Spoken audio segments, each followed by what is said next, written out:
Hi all, പുതിയ വീഡിയോയിലേക്ക് എല്ലാവർക്കും സ്വാഗതം. ആദ്യമായിട്ടാണ് വീഡിയോ കാണുന്നതെങ്കിൽ ലൈക്ക് ചെയ്യുക, ഷെയർ ചെയ്യുക, ഒന്ന് സബ്സ്ക്രൈബ് ചെയ്യണേ. ഇന്ന് power and functions of president of India, powers and functions of president of India. 7 തരം ഫങ്ഷൻസ് ആണുള്ളത്. ഒന്ന് നിർവഹണാധികാരം, നിയമനിർമ്മാണ അധികാരം, സാമ്പത്തിക അധികാരം, ജുഡീഷ്യൽ അധികാരം, നയതന്ത്ര അധികാരം, മിലിറ്ററി അധികാരം, അടിയന്തരാവസ്ഥ അധികാരം. ഒന്നാമത്തെ നിർവഹണാധികാരം. പ്രസിഡൻറ്റിൻ്റെ അധികാരങ്ങളാണ് രാഷ്ട്രപതിയുടെ അധികാരങ്ങൾ. ഗൗരവമാർന്ന എല്ലാ അധികാരങ്ങളും പ്രസിഡൻറ്റിൻ്റെ പേരിലാണ് നിർവഹിക്കപ്പെടുന്നത്. പ്രധാനമന്ത്രിയെയും മറ്റു മന്ത്രിമാരെയും നിയമിക്കുന്നതാരാണ്? പ്രസിഡൻ്റാണ്.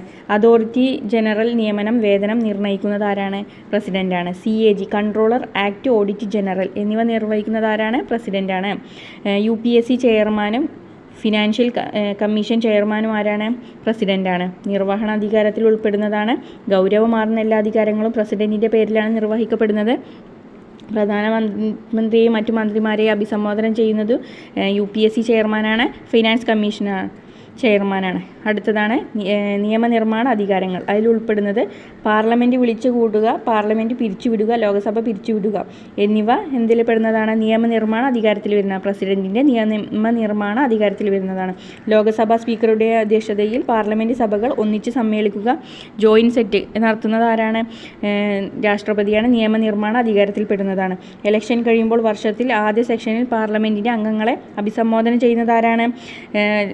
പ്രസിഡൻ്റാണ്. കലാ, ശാസ്ത്ര, സാഹിത്യ, സാമൂഹിക സേവനം എന്നീ മേഖലകളിൽ നിന്ന് രാജ്യസഭയിലേക്ക് 12 അംഗങ്ങളെ നാമനിർദ്ദേശം ചെയ്യുന്നത് ആരാണ്? അതും പ്രസിഡൻ്റാണ്. സാമ്പത്തിക അധികാരം. പ്രസിഡൻറ്റിൻ്റെ സാമ്പത്തിക അധികാരത്തിൽ പെടുന്നത് പ്രസിഡൻറ്റിൻ്റെ അനുമതിയോടെ മാത്രമേ ധനകാര്യ ബില്ലുകൾ പാർലമെൻറ്റ് അവതരിപ്പിക്കാൻ പാടുള്ളൂ. ഒരു ഗ്രാൻറ്റിനെ പ്രസിഡൻറ്റിനെ അനുമതിയില്ലാതെ അനുവദിക്കില്ല. ഓരോ 5 വർഷം കൂടുമ്പോഴും ഫിനാൻസ് കമ്മീഷനെ പുനഃസംഘടിപ്പിക്കുക അധികാരമുണ്ട്. ആർക്ക്?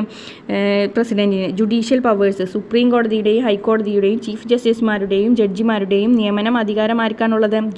പ്രസിഡൻറ്റിനാണ്. പ്രധാന വിഷയങ്ങളിൽ സുപ്രീം കോടതിയെ അഭിപ്രായം ചോദിക്കുന്ന ആർക്കാണ് അധികാരം? പ്രസിഡൻറ്റിനാണ്.